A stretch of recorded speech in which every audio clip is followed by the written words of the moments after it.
Welcome to the Empowered Homes Podcast. The purpose of this podcast is to be a resource to connect church and home by growing strong families.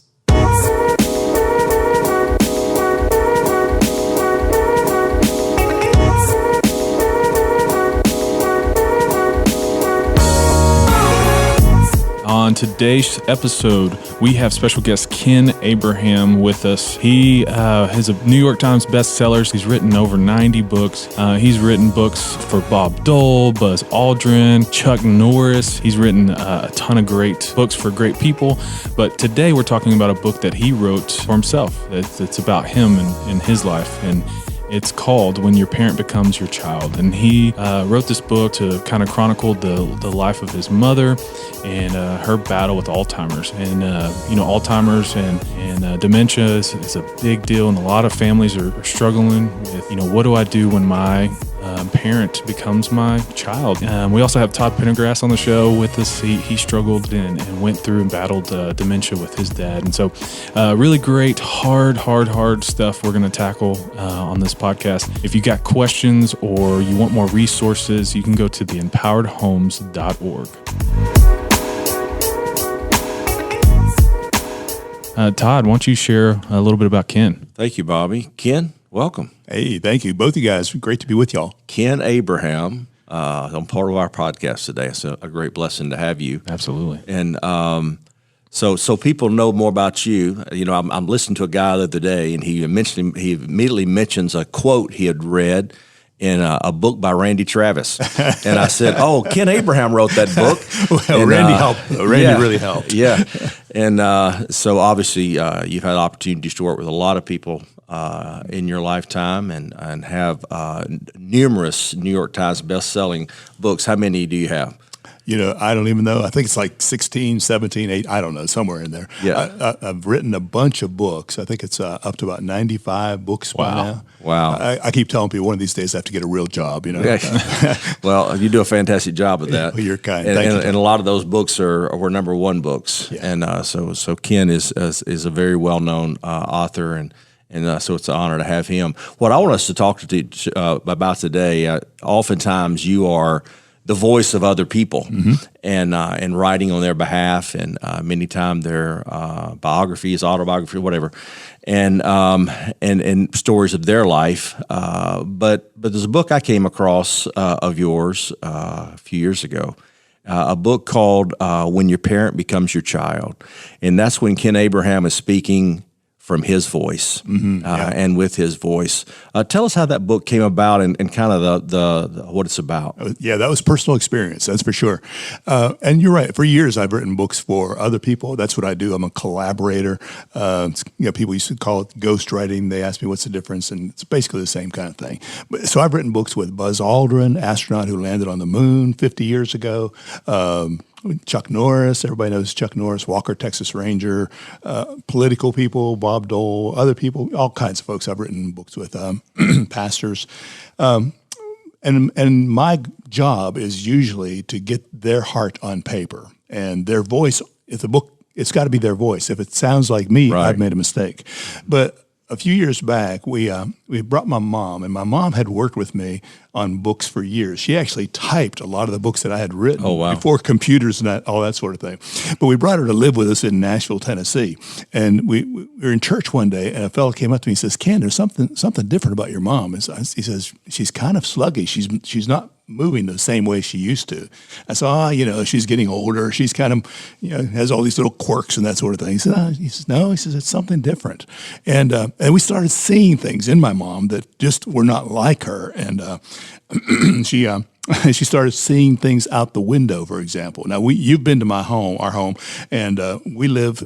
The upstairs is probably about 40 feet off the ground. You have to come up a set of stairs, about 30 stairs to get into our front door. Right. That's the first level. And she is seeing guys in white outfits outside her window on the second floor, about 40 feet off the ground. Oh my. And I'm working in my office, and she starts calling out, Ken, come quickly. They're outside my window again. And so I would race up the stairs, and there's nobody there. But she was seeing somebody or something outside the window. And we started having all kinds of crazy things happen like that. And she would be so worried about somebody was coming into our house and stealing things when we're not there. And one night she even called the police.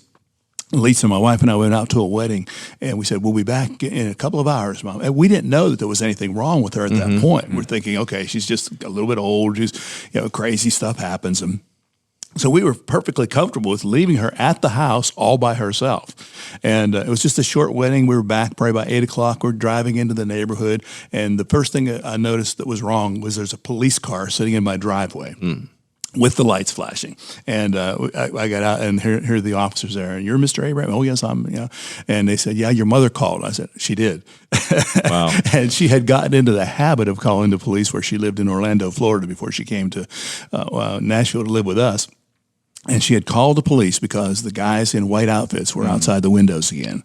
And so the police were very kind, and they said, we understand you're an author. I said, yeah, how did you know that? They said, oh, your mother showed us all of your books. I said, she showed you all of my books? And she had them in the house, going through the house, searching the house and all that, and telling them stories about all the books I'd written and all that sort of thing. And they were very, very kind. But I said to her, Mom, after the police had left, I said, Mom, don't you ever do that sort of thing again. Calling the police. There was no reason to call the police. She said, well, I didn't call the police. I dialed 911. I said, that's calling the police. But it got to the place where you just, one thing after another was happening, and we recognized there really was something different and wrong about what was going on with my mom. So Lisa, my wife, took her to the doctor. And she took her, and this is a very wise move, she took her not to a normal physician, she took her to a geriatric doctor. And he recognized right off that there were symptoms of dementia happening in my mom. She couldn't remember where she was. She couldn't remember who the president of the United States was. I said, well, don't ask her about that. Ask her about the Bible. She's loved the Lord all of her life. She knows all about the Scripture. Ask her about that. But he's asking her basic questions, and she couldn't answer those questions. A few minutes after they had discuss those issues. And so the next time Lisa said, you need to go to the appointment. I was living in denial, Todd. Right. Bobby, I didn't, I didn't see anything wrong. My mom's just getting old. That's all. And she said, no, you need to go to the next doctor's appointment. So I went, and we're sitting just like we are here with three of us, and my mom and my wife and the doctor. And he looks at me and he said, Ken, this is not going to get any better. I mean, man, guys, I wanted to punch him. I mean, right there. First of all, who are you to say this is not going to get any better? Right. I had seen my mom literally get up off her sick bed and go out. She was a musician. She could go out on the stage and perform, do an incredible concert, and then come back in and literally go back into bed to recover. So, and plus, I said, wait a minute, we're Christians. We believe that we could pray and God would heal her. So who are you to say that she's not going to get any better? But you know what? He was right. Right. And I was wrong. And we began to see more and more things in my mom's life. And he stayed with us. That geriatric doctor stayed with us all through what we lived with my mom, the downhill slide that began to happen, where we began to see her hoarding things that she wouldn't even need, Bobby. She would hoard oranges and bananas in a refrigerator where she lived. And we'd come in, and there'd be all these rotten bananas in her refrigerator. And you'd say, yeah, what is going on here? And she was always suspicious. She was suspicious that somebody was trying to steal her money. And yet at the same time, she was a Christian person. So every time there was somebody come on TV that was asking for money, a ministry or something like that, she would write out a check and send it off. We don't know where she sent half of those checks, but they went.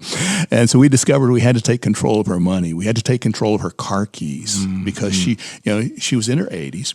But her eye-hand coordination, you drive your car, you don't even think about how much eye-hand coordination is going on as you're just driving down the road. Well, her brain had begun, the synapses weren't firing, and those connections weren't happening as quickly. And so she was a danger not only to herself, but to other people. So it was a battle to get the car keys out of her hands, but we had to do that for her own good.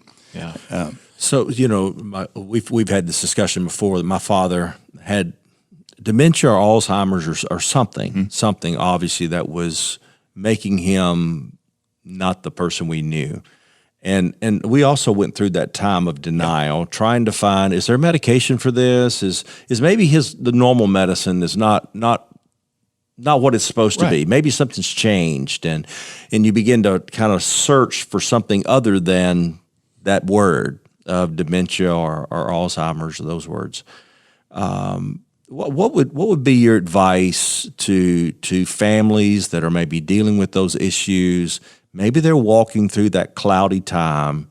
What would be your suggestion to them as they go through that? Well, watch for those signs, first of all. When you see those kind of things happening, it's not just old age in most cases. A lot of times there are reasons for that, and there are synapses in the brain that aren't firing the way they used to, that sort of thing. So my first point would be to get to a geriatric doctor, not just a general practitioner, but get to a geriatric doctor who deals with this kind of thing all the time. He sees or she sees those symptoms and recognizes things that I just took for granted that were part of my mom getting older. And yeah, it is hard to do that, and you don't want to admit that there is something wrong. And you mentioned medications. There are some medications that are helpful. Now, they won't cure Alzheimer's or dementia. There is no cure at this point. But they usually require early detection, right? And there are some things that will mitigate some of the symptoms too. Calming medications and those kind of things. Sundown medications, they call them, things you take literally as the sun is going down, help somebody with Alzheimer's or dementia to just cope a little bit better. There are medications like that, but truthfully, there's nothing that's going to cure except the Lord. Once the symptoms begin to set in, you're on a downhill path. And that was hard for me to admit. I didn't want to admit it. Yeah. The doctor gave me a book, and if you're ever suicidal, this is not the book to read. But it was a book about Alzheimer's and dementia, all these horrible things that are going to happen. And I started to read that, and I said, man, there is no hope here. And that's kind of what inspired me to write the book, When Your Parent Becomes Your Child, because I said, wait a minute, this is a Christian woman. She has loved God all of her life. She's served the Lord all of her life. She's ready to meet Jesus at any moment. And there's such a great repository of faith in her. There's much more than just these outward signs that we're seeing. So I started keeping track, and it was weird. It was hard because now you have that awkward role reversal where the one who used to put diapers on me, now I'm putting diapers on her. Right. Whoa. I mean, talk about weird, talk about heartbreaking. Yes. And we had some experiences like that. We had some of the accidents that you're going to have and those sorts of things. But, this is the person that loved me. This is the person that brought me into the world. And I just always felt it was a privilege for me to help take care of my mom, just like you taking care of your dad. Yeah, the one thing that was just so difficult for us is that it felt like that you were watching your parent die twice. Yes. Yeah. It was like the person you always knew is standing in front of you, but they're not responding the same way. That is a great point, Todd, because and that's where I think so many families have trouble, because the way mom or dad always used to do things, they expect them to operate in the same way. My mom was very competent. She was independent. She had to be. My dad was not a Christian for a lot of years. She basically took care of a lot of the family issues and things like that. My dad did become a Christian later in life, and that was wonderful. But for a long time, my mom was a very independent woman. She took care of she'd go get the car fixed. She'd take care of whatever had to be taken care of. Suddenly, she was not able to do those things. And we had to recognize that, it is still the same person, but in many ways, the mom that we used to know is gone. There. And she's not coming back. That was the hardest part for me. Her needs are much different now. Much different. Yeah, for me, I've lost both my parents, but to cancer, and I've gone through the grief of that. And you mentioned, when you got the news with the doctor, and Todd, you can speak into this too. I just have a question. You wanted to punch him, right? Yeah. Was there ever a moment for either of y'all where you just felt that acceptance? If someone's listening, like maybe they're in that middle denial, was there a moment or a time where you have found peace or acceptance of knowing, okay, this is the new normal? It took a while for me, Bobby. I don't know about you, Todd, but it took a while for me. And it was we were in about a 3 to 5 year process. And most people who get Alzheimer's or dementia, that's about the length of time you're looking at. Some people will survive as long as 15 years with Alzheimer's. That's pretty rare. You're usually looking about 3 to 5 years. That's where we were. And in that period of time, I began to see these things that the doctor was saying, and they were almost prophetic. They were coming to pass before my eyes. I didn't want to admit it. One day I saw him, and he was in the post office. I just happened to see the doctor. He says, "Hey, I just came from visiting your mom." He said, "I think we've got about 6 months." Whoa, 6 months. I mean, I just expected things to continue going on as they were. So there was that reality setting in on me. And I remember leaving, and eventually we had to put my mom into a nursing home because we couldn't care for her at home any longer. And I remember leaving the nursing home at night, and we got into this practice, and it was a silly thing to do, but we did it. That whenever I would leave, I would literally wheel her in her wheelchair up to the front door, and she would sit by the front door, and she would wave one of these kind of things with her fingers, coming together. And at first, it was kind of neat that she could do that. And then every night, I would almost burst out in tears as I get into my car, because here's my mom, my little mom, sitting there at the door with her fingers going, waving goodbye, Ken. And I'm saying, God, what is this about? Yeah. And I came to realize it wasn't so much about her. She was ready to meet Jesus. There were things I needed to learn. I needed to learn that compassion. I needed to learn that understanding. I needed to have a fresh insight that her life still mattered, even though she couldn't do a lot of those things. And we would push her up to the piano. She couldn't tell you what day it was. She couldn't tell you where she was, what she had for breakfast. If she had breakfast, we'd put her up to the piano, and she'd start playing the old hymns of the church, Victory in Jesus, Blessed Assurance. And she would play them by heart. She knew it was still in her. The music was still in her. And they say that the music is the last to leave almost in many people's experience with Alzheimer's and dementia. The music is still there.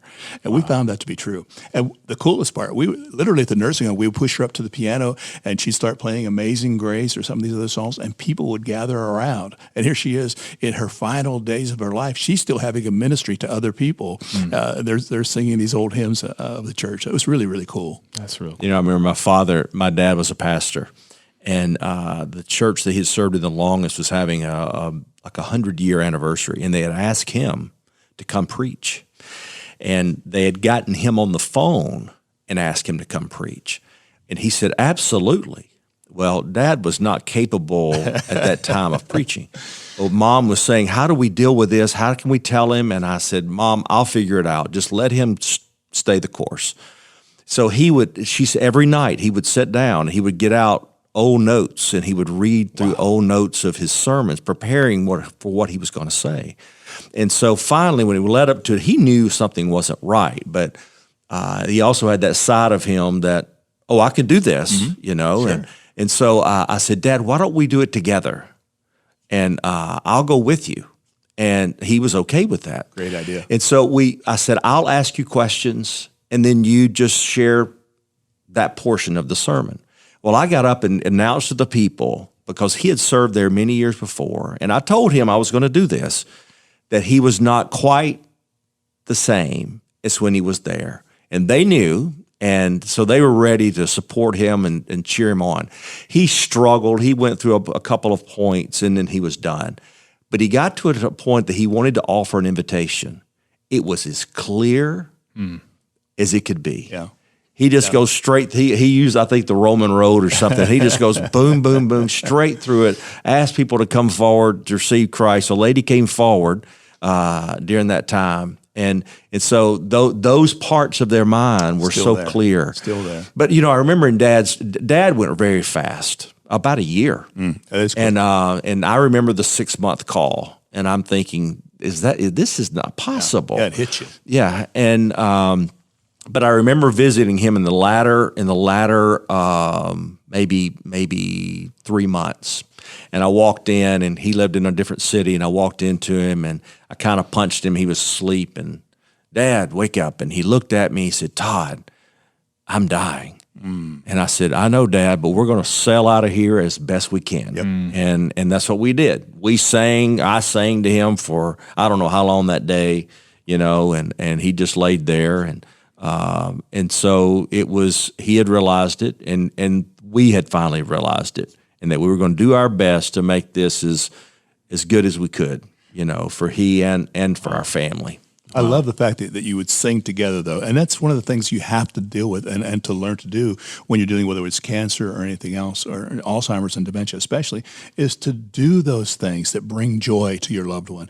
Celebrate everyone. We would celebrate birthdays in the nursing home. It was weird. We'd have balloons and cake, and my mom didn't even know what was going on. Right. But, we would still celebrate. Singing those old hymns and or maybe there are other songs that mom or dad remembers, and you just want to let them enjoy every part of their life that you can. The other thing you have to keep in mind, because we're talking about the ideal situation here, there are some people that go through these things and they have radical changes. And my mom had some of those where she started using language that I hadn't heard since I got saved years ago. Right. Dad but she remembered some of Yeah. those words, and she knew them all. And she started telling some of those stories to our kids. We have 3 daughters, and she started telling some of those stories about her younger years before she met Jesus and how she was shacked up with some guy in a car someplace. Mom, okay, we don't need any more of these stories for my daughters right now. Yep. And even one of our kids said, "Wow, that doesn't even sound like Grandma," and it wasn't. And that's important. And you really have to keep that in mind with somebody who's suffering from Alzheimer's and dementia. In many ways, that person that you used to know is not there any longer in the same way, but the disease is speaking through that person many times. And sometimes they will say things that are mean, that are vicious, that they don't understand. Right. And many times they'll get argumentative. That's very familiar with Alzheimer's and dementia patients.